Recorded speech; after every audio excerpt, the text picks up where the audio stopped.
ఏంటి అట్లా అనౌన్స్ చేసినప్పుడు మనం ఏంది మన ఎత్తిన పీక మీద కత్తి పెట్టుకుంటానంటే ఆడిచ్చిన దాంట్లో మనం తీసుకోవడం ఏంటి?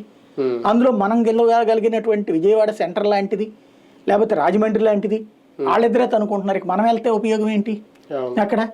ఇప్పుడు చివరికి ఏనాడు తెలుగుదేశం గెలవని సీట్లు మన చేతికి ఇచ్చి మనకి ఇచ్చినట్టు ఉంటది, చేసినట్టు ఉండదు. ఇప్పుడు విశాఖ నార్త్ లాంటిది వాళ్ళకి ఇచ్చేసాక ఇంకా వీళ్ళకేంటి? పొత్తు విషయంలో అభిప్రాయ సేకరణ జరుగుతుందా? బీజేపీ అన్న అది మొదలు పెట్టిందా? కేడర్ నుంచి కొంతమంది అభిప్రాయాలు సేకరిస్తున్నారు అనేది.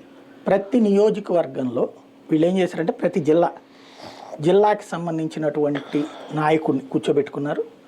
పురంధేశ్వరి, శివప్రకాష్ జీ, సోమవీర్రాజు, వీళ్ళ ముగ్గురు ప్యానల్, ఫిక్స్డ్ ప్యానల్. ఆ తర్వాత ఆ జిల్లా నాయకుడు లేదా ఆ ప్రాంత నాయకుడు, లైక్ కొన్ని 3-4 జిల్లాలకి రాయలసీమ జిల్లాలో కిరణ్ కుమార్ రెడ్డిని కూడా కూర్చోబెట్టుకున్నారు. అక్కడ రాయలసీమ వరకు, రాయలసీమ రీజన్. అనంతపురం జిల్లా వచ్చినప్పుడు విష్ణు కుమార్ రెడ్డిని కూర్చోబెట్టుకున్నారు, విష్ణువర్ధన్ రెడ్డిని. అనంతపురం సెపరేట్ చేశారు రాయలసీమ నుంచి.